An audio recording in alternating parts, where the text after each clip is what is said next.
us, at some point or another, we've been tested in battle.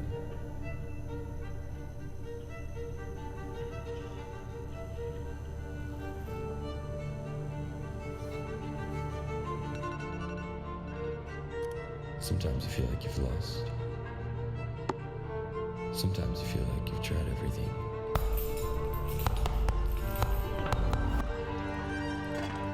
Sometimes you hurt.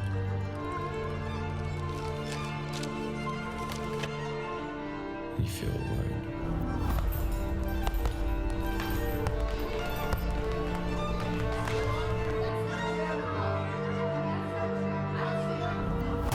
But you haven't been brought this far to be left here. So although it feels like you've lost, keep going. Because the only way to get through your battle is to keep fighting. Come on, everybody. Come on, anybody ever felt tested? Come on, anybody ever felt like you were in a fight? Anybody ever felt like, man, I don't know how I'm going to make it, but I just have this feeling if I can get to the other side. Now, our word for the next 7 weeks is we're going to be preaching through this concept of being battle tested. And I want to encourage you to grab this little thing. In fact, every week there's a place where you can make notes for the teachings that we're going to be doing over the next 7 weeks. Also, Monday through Friday, there's going to be reading, like scripture reading. And so it's going to tell you kind of what to read in the Bible that week. And so we're going to go on a 7-week Bible study journey together about what it is to be battle tested. Because the reality is this, is that you are absolutely going to go through it. You're going to go through it. But I think too many times we think that us going through it is the thing that disqualifies us, when I would just argue just the opposite. That when we go through it, man, that is the thing that qualifies us. In fact, I want to read out of 2 Corinthians chapter 4, verse 7. It reads like this. It says, but we have this treasure in jars of clay. Remember that, band? What? All right. To show that the surpassing power belongs to God and not to us. I love this. We are afflicted in every way, but not crushed. Perplexed, but not driven to despair. Persecuted, but not forsaken. Struck down, but not destroyed. Always carrying in the body the death of Jesus, so that the life of Jesus may also be manifested in our bodies. Verse 16 says this. I want to skip down a few verses. It says this. He says, so we do not lose heart. Though our outer self is wasting away, our inner self is being renewed day by day. For this light momentary affliction is preparing us for an eternal weight of glory beyond all comparison, as we look not to the things that are seen, but to the things that are unseen. For the things that are seen are transient or temporary, but the things that are unseen are eternal. I remember growing up, and I would love like wrestling with my dad. Like and what was funny is there are different strategies that you can employ whenever you're kind of growing up wrestling your dad. Because the reality is there's something that my dad had that some of you, like you've experienced maybe with your dads, but it's this thing called grown man strength. Now, come on, let me see if you know what I'm saying when I'm talking about grown man strength, right? Come on, you ever like wrestle your dad? It don't matter how like fit you are and how unfit you think they are, they can always take you down. It like whatever, however strong you are, they have like plus 2%, like, right? They're just always like a little stronger than you. But I remember when I was 16, 17, I thought I could take my dad. Like 16, 17, I'm like, okay, I thought I could take him. So there are a few different strategies that you can employ. One of those strategies is that you just like, I thought when I was 16, 17 that I could just brute force my dad. That I could just like mano a mano step up to him and take him down. And I was just proven wrong again and again and again. Show up, we start wrestling, boom, he'd take me down. So then I was like, okay, I have to employ a different strategy. So I was like, I know what I'm going to do. I'm going to sneak attack, right? Like all courageous people, right? It's like, I'm going to sneak attack. So he was kind of standing there one time, and I went up behind him, and I went to wrap him up. And to be honest, you ever have a plan? Like Mike Tyson said this, like everybody has a plan until they get punched in the face, right? So I had a plan in my head. I saw it all playing out, and I was going to grab him and fall down and slam him like that. That's what I was going to do. And when I grabbed him, it was almost like, it's like my body went through him like I was a piece of paper. Like he went, what are you doing? Like what's happening right now, right? Just didn't work. So finally, I employed the third strategy, which is a strategy that a lot of you employed. I just started going crazy. You ever try that when you're like, "Wah," and you just start freaking out, and you like expect your hand to like claw him in the face or something like that. I just started going crazy. But what he would do when I would do this, I don't know if you've ever experienced, what he would do is that he would just wrap me up and he would just like lay on me. And he would just lean on me, like with all of his weight, and I'd just be there, and I'm like flipping and flailing and freaking out, and I'm trying to just like freak out, and he would do that until I just got tired. And I would just like,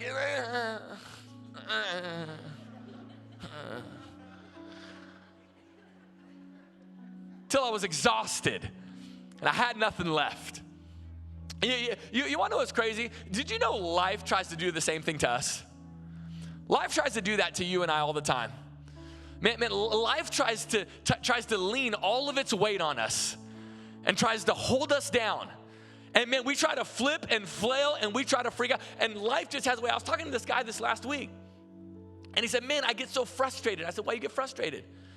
And he said, because I always feel like right when I start to get some momentum, 2 steps back. And I go, bro, that is something everybody in our church can relate to. Come on, right when you start to get momentum, it's like life just snatches you up, lays you down. You're kicking and screaming. I want to encourage you tonight that it's in those moments you got to keep going. That it's in those moments of testing. It's in those moments where you're kind of like prone to quit. It's in those moments where you are tempted to give up that you got to keep going. Now listen, we don't like tests very much. We don't like them. Now, every time in a room this size, there's some like some of you are really strange people. Like I can tell by looking at some of you, like you're strange. So like, how many of you like in the room right now, you like tests? Let me see your hand. My wife was raising her hand. Yeah, let me see your hand. You like to, I like to be evaluated. Like some of you. I haven't had a job review in 2 years. Like, it's like, whoa, like that's a good thing. Chill out, like, right? Some of you like tests. Now, the reality is for most of us normal people, we don't like tests. I don't like tests. You can't box me in with no test. I don't like tests at all. I'm not a big fan of them. But when we were all coming up in school, what would happen is we would get tests like in 3rd grade and 4th grade and 5th grade, high school, college. And the reality is this, very smart people made decisions on what test was appropriate for that age. And so when we were in 3rd grade, we took tests that people that are supposed to know more than us, that they had deemed appropriate for a 3rd grader. And when we were in 5th grade, we took tests that were deemed appropriate for a 5th grader, right? They never gave you a test when you were in 3rd grade that was meant to be for a junior. Here's what you can rest assured as you serve God. I'm telling you, you can rest assured as you serve God. If God allows a test to fall in your lap, you can rest assured it's for your current level. No matter where you're at, no matter how much experience you have following Jesus, no matter how much experience you don't have following Jesus, whatever test God allows to fall on your lap, you can rest assured and you can stand with some confidence to say, I was made for this. I'm okay. This must be where I'm at. This must be the level that I'm at. This is why I think too many times we get overly discouraged by tests. Tests are a part of it, and here's why tests are a part of it. We hate taking tests. But there is a flip side to this. In fact, when Christine and I, were getting ready to give birth to our children, we gave birth. You know what I'm saying, right? When we were getting ready to give birth, we had to research. And by we, I mean Christina researched, right? What kind of soaps we could have in the house, what kind of stuff we could wash our clothes with, all this kind of stuff. And it was crazy how much stuff we had to get rid of and how much new stuff we had to purchase. Like, our kids have really inconvenienced our lives. We had to buy all this new stuff. We couldn't use this soap. And the thing that we were looking at on the labels was, has this been tested? We wanted to make sure that we weren't the guinea pigs for this particular soap. And so what are you looking for? You're looking for some like FDA approved. We've worked this out. We've tried this out. This has been tested, and now it is good to be used. What's crazy about you and I is we hate tests, but we love using things that have been tested. We love using things that have been tested. And can I just tell you, God is the same way. God takes great delight in using things that have been tested. This is why he has allowed some of the things that have happened to you to happen. Why? Because if you wouldn't have gone through that thing, you wouldn't have picked up some of the things that you picked up, and God wouldn't be able to use you in the way that he's using you. Why? Because you've been tested. Come on, there's a confidence when you've been through some things.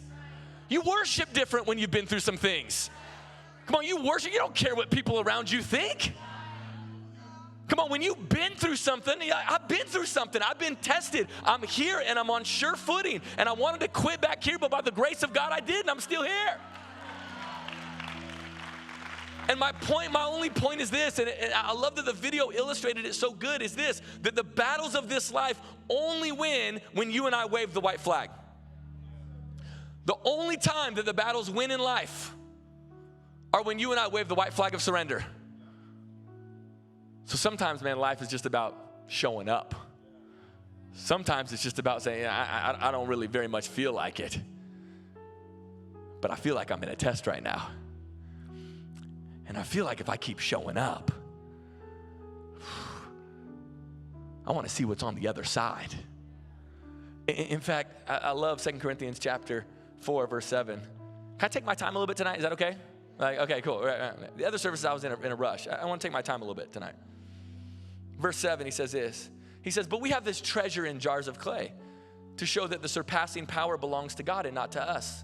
We're afflicted in every way, but not crushed, perplexed, but not driven to despair, persecuted, but not forsaken, struck down, but not destroyed. We're jars of clay, which is just another way of saying that, man, we're fragile. We're fragile. Sometimes we can feel weak. You know, it can be very hard to find the perfect gift, can't it? Come on, you ever looking for the perfect gift and you're kind of nervous? And I remember this happened to me this last year, actually, because now there's a particular kind of gift that women have made up in order to get another gift. And I'm not even saying it's a wrong thing. I'm not making any stance on it, okay? I'm not making any stance. I'm just saying it sounds made up because it is made up. That's all I'm saying. And it's this thing called a push gift, a push present. Yeah, she knows.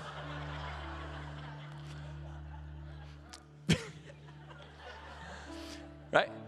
And what that is, I guess from what I'm told, at least maybe my wife just hustled me and this isn't even a real thing, but apparently when like a woman is like gonna give birth, it's like you give her a gift to say, hey, thanks for taking one for the team. Like that's kind of, right? Okay. Just, you know, another reason to get a gift. And our kids were born just a couple weeks after our children were born. Timmy. Our kids were born a couple weeks after Christina's birthday. That makes a lot more sense. How many kids you got, Pastor?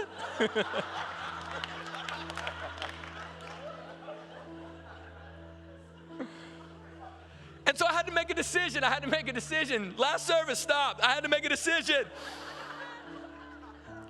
And the decision I had to make was, okay, do I put my budget together?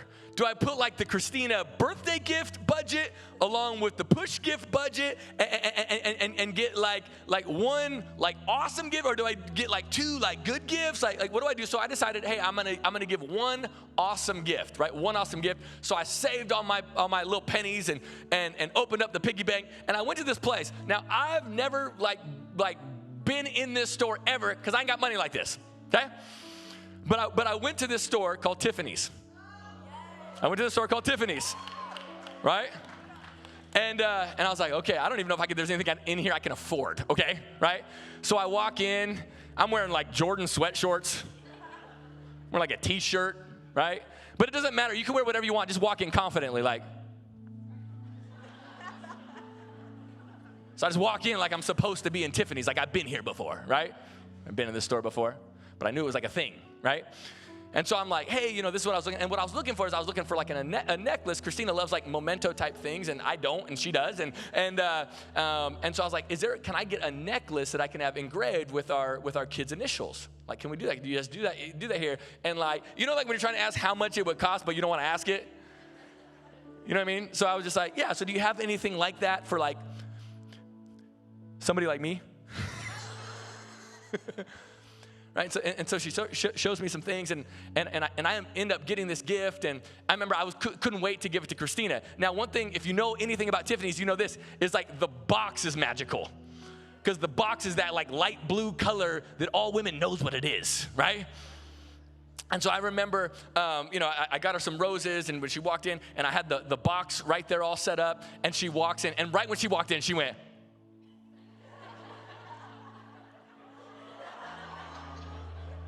I know what that is. Like she knew what the box is, just by the box. She didn't even look inside and she got excited, right? She hadn't even, but she knew because of the box that there was something valuable on the inside, just by the external. Listen, you might feel like a jar of clay.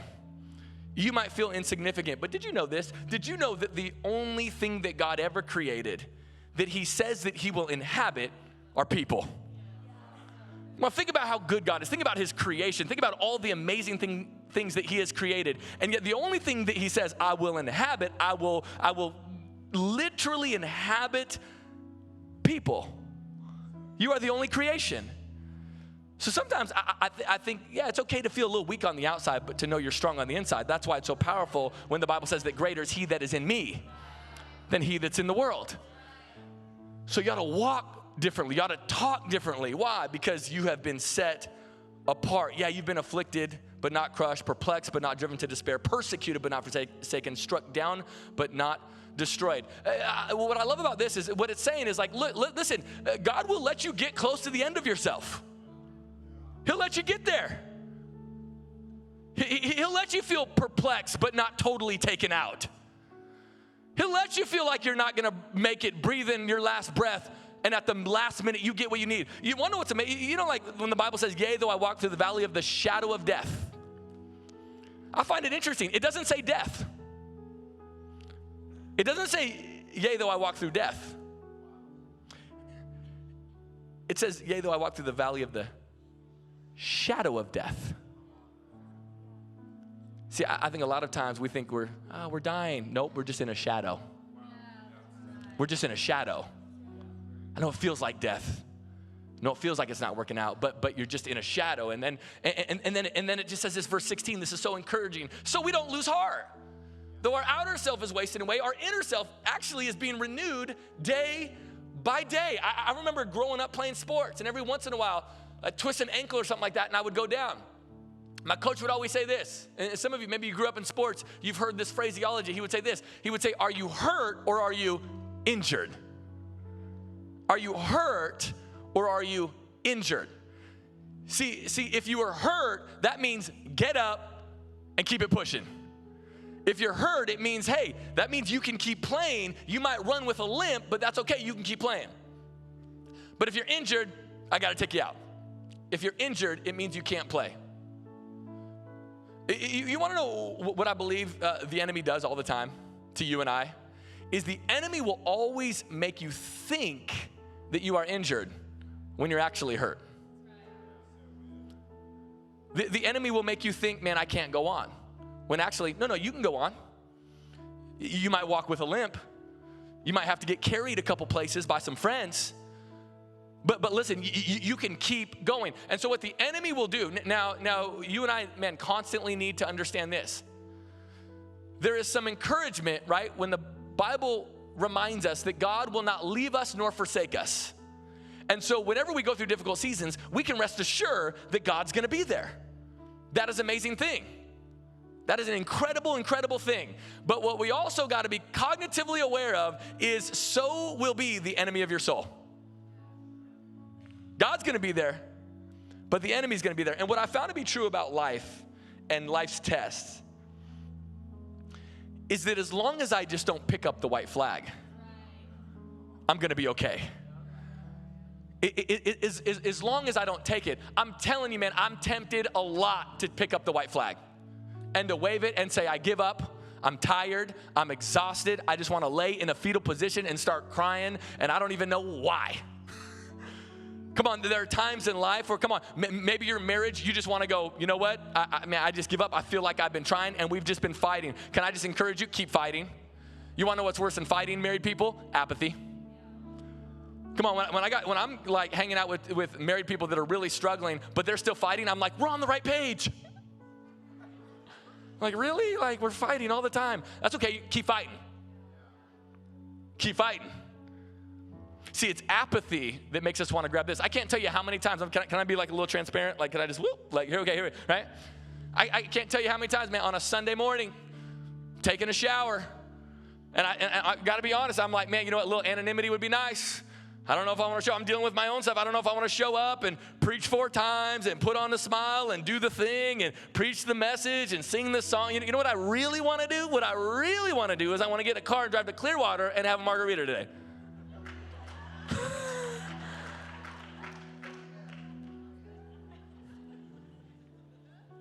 You want to know what I feel, honestly, on a weekly basis? It's just the enemy going, here you go. Just take this. It's amazing how many times the enemy of our soul that is actually trying to steal, kill, and destroy our futures feels like a friend.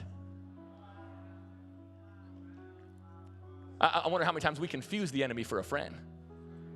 Because we were, here you go. You're injured. Stay down. Stay down. You can't go on. Here you go. Just wave this. And for us, come on, we're just like Esau that sold his birthright for a bowl of stew because he was hurt, but he thought he was injured. Some of you, I know it hurts real bad. And I know you got a lot of pain, and I meet with people every week, and honestly, I got to pray for myself just to honestly navigate the meetings that I have with people because the pain is so real and what you've experienced, and I can't even begin to think about. I could sit down probably with every single one of you at Starbucks, and we could probably cry together. And you're hurt real bad, but can I just like lovingly say, you're hurt, but you're not injured. You're not. You can keep going. You're just in a test right now. And by the way, listen, we don't see all the reasons in real time, do we? That's the stuff that we see. Can I just tell you, man, I can't tell you how many times I felt like I was injured when we were praying for kids. We were praying for kids for almost a decade. All these people around us getting pregnant, 16-year-olds not even having good sex getting pregnant. Like, what the heck is going on? I'm so confused. This is the 6 o'clock service, guys.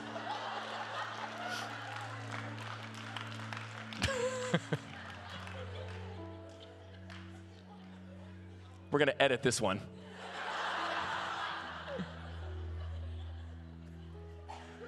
And to be honest, can I just tell you, every step of the way I'd rationalize, man, I don't even know if I really want kids. Maybe I don't want kids. Maybe we're not supposed to have kids. Man, it's amazing how many times the enemy will sound like a friend. I think you and I got to be careful. Can I just encourage you, don't pick up the white flag on your marriage. So, some of you single people in the room, you've been single for longer than you thought you'd be single. And it's causing you to try to lower your standards. You're starting to lower your standards. And saying, well, I mean, he kind of loves God. He's got Ephesians chapter 4 on his arm.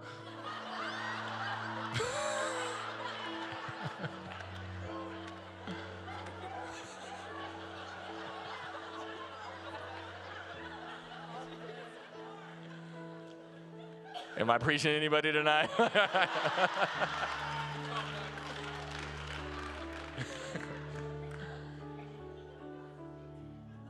Just grab this.